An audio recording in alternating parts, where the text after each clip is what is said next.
met with this guy yesterday. It's for a building. It was a medical office. It's like a 20,000 square foot medical office. Mhm. Checking the zoning to see if it can be anything else. And he's open to listing it, leasing it, which is cool. I've started the due diligence and figuring out comps and lease rates and all that. I don't have CoStar, so I'm gonna see if I can borrow friends. But like I haven't done a lease before for like a larger building. Do you generally go for the 6% of the total value up front?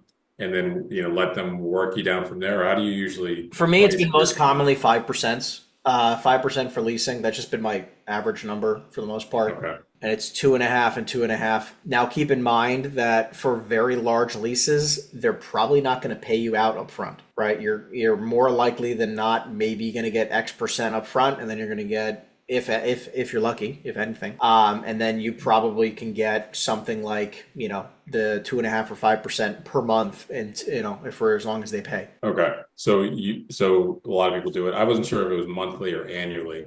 No, I mean typically, it'll be monthly that I've at least that I receive. I mean, I have like four or Okay. five leases that still pay me on that.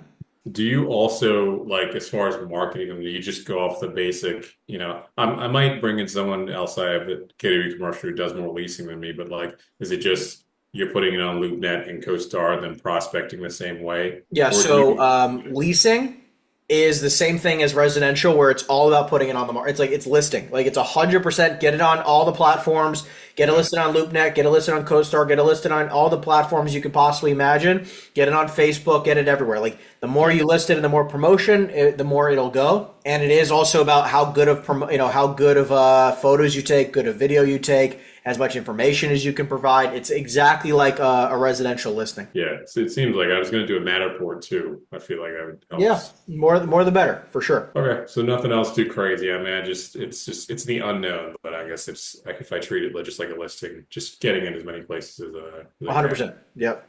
And do you prospect agent like? Because I'm not really sure what kind of businesses to call around. Like, I'm happy to like load a list and put it in, from Reonomy. But do you prospect more So, agents or businesses? well, Like, you could do both. So, what I would say is if you do agents, what you could do is you can call up agents who have similar listings in the area and say, hey, if they don't like your place, do you have anybody who did, like, let's just say they were good qualified people, but they didn't like your place, maybe you can bring them to mine, and vice versa for me. There's going to be people who don't like our place, and I'd love to bring them to your place if you're open to co-brokering. And yeah, just kind of have like the 3 or 4 or 5 local guys who all have similar product on the market where you can constantly be trading.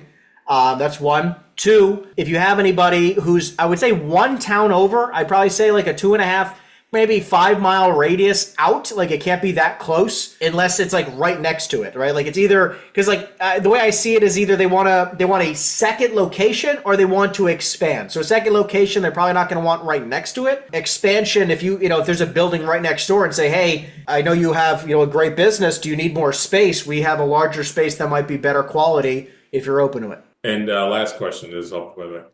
You're good. The other big dark question mark, tenant improvements. Like this is a pretty dated building. It was owner occupied for 40 years. The guy's willing to make some improvements. Like I don't know how much he's gonna. I know we'll figure out when the tenant comes in, but like, do you see like is there any kind of ballpark like dollar per square foot? Like this, since it was a medical office, there's like weird outlets on the floor and all that. Most of the systems are fine. Like the HVAC and electric is fine. It's just that like I'm not really sure the process to follow for like who CoStar will have that generally answer. pays. What's that? CoStar will have market price per square foot listed. You look at everything that's listed and everything that's traded, like Right. already, like all the leasing deals that have been signed in the last 12 months, 24 months locally in that Oh, specific asset class, and you can try to come up with a reasonable number. gotcha. Gotcha. Okay. So I'll look on CoStar. Actually, I have a separate question. Nobody Yeah, else is, keep going. Let's go. for warehouses. Do you have anybody that, or I'm trying to price out, we're working on this other warehouse in Camden, actually. I think it's a Yeah. good basis.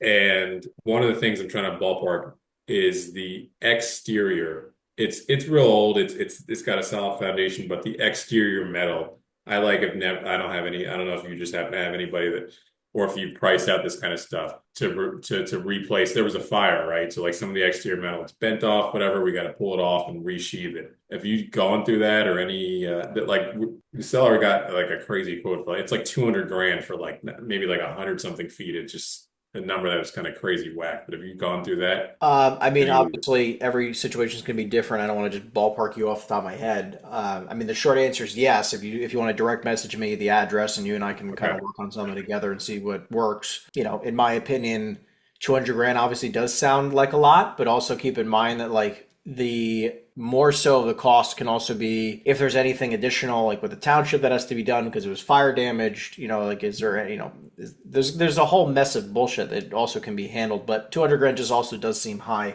overall. I'll message you maybe. You could Yeah, probably do just the siding for the entire building. I mean, how big is the building? it's only 10,000 feet. It's 80 by 125. Like it's not that big, and just 200,000 sanity. yeah, it sounds pretty crazy. So I'm just You trying could to probably redo the entire siding for less than that, like the entire right. building. I think so too. So okay, I'll message you if I don't get any if I can't find somebody. Sure. Just not sure like what kind of contractor even. I've never had a call for that even for our storage places. So. Yeah, might just a lot of googling. Yeah, that's what I've been doing. I'm like, I don't, there's builders that prefab and do stuff, but not necessarily they're going to come out and just resheet the building for you. So, Yeah, I would look up like siding and roofing or something like that, and maybe they know somebody. yeah, maybe that's it. Okay, cool. You got it. Thank you. You got it. I was just thinking, you're going to hate me for this question, but we obviously want to go for more valuable properties. But, I was looking at Reonomy the other day. I'm on Long Island. There are a lot of properties, in different asset classes, but the one where it seems like there's an overwhelming amount of properties are duplexes. It's not even really commercial, but do you think that there is any value in just getting a lot of smaller duplexes that are 6 to 800,000? People can pick them off one by one, and you just keep getting paid on them. Do you think that that's worth a focus? First off, I'll never hate you for trying to sell real estate. I don't care what it looks like. Yeah. The way I kind of see it is, yeah, I mean, look, the smaller multifam market is always going to be good. I'm not saying, not target it. We target it as well. It's just not the main part of the business, right? Also keep in mind that like you can take depending on your clientele, depending on your buyer pool, depending on your location, if you want to start targeting, 2 and 4 family properties, right? Call it maybe Mondays and Tuesdays or something like that, or Mondays and Thursdays, like 2 days a week. You prospect for 2s and 4s, 2 days a week, right? Like you can, right? Like that's not a problem. Just keep in mind of like what you're building a database of, right? So it's like, I'm not saying don't do it. It has pros and cons of doing it. Yes, I do believe there is a market for it. And, the challenge is just always like, in my opinion, if you're going to prospect for deals, you might as well prospect for deals that are going to pay you some serious money. And I'm not saying prospect for $30 million deals, but I am saying prospect for deals that pay you more than like $15K a deal, right? Yeah. No, I agree. And I'm just thinking because also like some of the phone calls you got today, we get a lot of it where, I've had 30 people call me. I've had 100 people call me. I'm not selling. I'm not doing this. I feel like not a lot of commercial agents go after duplexes. And that's why I'm like, well, because they're not commercial deals, but yeah. Exactly. I've sold many multifamilies. I'm in contract on a few of them right now, but also keep in mind, like, when you break down the numbers, it's just like, look, I'm not saying it's no money, but it's obviously substantially less money per deal, but you can churn a lot of them. I mean, like, again, depending on what your buyer pool looks like, sure, you can do very well. For many years, I did a lot of business in the 2 to 4 family range, and I just kind of ripped as many as I could. I did 2, 3, or 4 a month, right? I mean, we were doing some serious volume in that market. I believe in that market, and just keep in mind that, like, I think it's an and, right? Like, I don't think it's an or, I think it's an and. Because, just keep in mind, guys, like, the biggest challenges I see is twofold. One, no matter what market you go after, no matter what asset class you go after,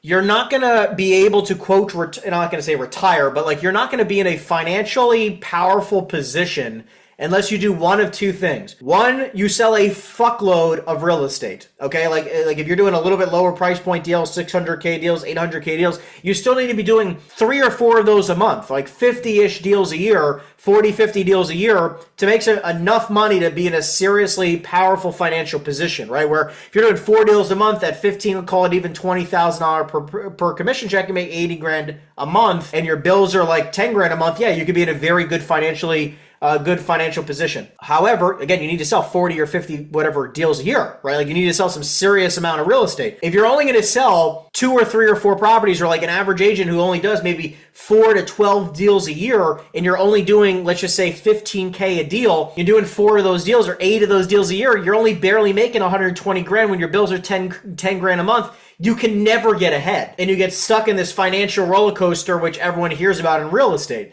which is why I say, like, I'm not saying don't do 2s and 4s. I think that's a great market. And it's just be cognizant of the fact, like, you need a few deals a year, that like 1 or 2 or 3 or 4 deals a year that you can close, that you make 100 grand so you can get so much financially ahead. Because the problem with real estate agents that I see, and I've even personally experienced, when you're only making 5 or 10 or 15K a deal, you don't end up making enough money unless you do crazy volumes, which I ended up doing. But I'm saying earlier in my career, it's much harder to get financially ahead because most agents only do maybe a deal a month, right? Maybe, again, 6 to 12 deals a year is very common. Like that's an average, like most average realtors. So like when you're in that market and you're only doing, 15K-ish at most a deal, even 20, but you do 6 of those deals a year, all of a sudden you're 10 grand a month in overhead or 8 grand a month in overhead. It goes like this, right? Minus brokerage fees and everything else. So you just have to be very cognizant that like the reason why I found commercial to be so lucrative is because every check, even if you're only doing 6 deals and you're making 50K at a clip, that's 300 grand a year, 30, call it 25, 30 grand a month. Right, your bills are only 8 or 10 grand. Like it all of a sudden puts you substantially far ahead. I mean, now where my bills are 60,000 a month personally, I'd have to sell. Think about how many residential properties I'd have to fucking sell. I'd have to sell like 4 or 5 deals a month to break even. So every time I close a commercial deal, my minimum checks are like 30 or 40 or 50K. I do 1 deal, I'm breaking even for the month. Now we do several more than one. I think we do more than 1 deal a month now, but you see how it can be very tough to get ahead when in residential business when every check is so small, right? So this is why I'm so much of an advocate of why commercial real estate can be so financially powerful for your life, where it can get you so financially ahead with 1 check, 2 checks, 3 or 4 checks a year, where each one of those checks is 50 or 100,000 bucks. All of a sudden you go from being paycheck to paycheck to all of a sudden having 6 months of reserves in 1 check. It's just consciously being aware of like, hey, it's sell it all. I don't give a if you do residential and commercial, and sell single family houses. Like it does not matter what you sell, but be cognizant of the fact that you also should be sprinkling in a couple larger commercial deals every year if you can.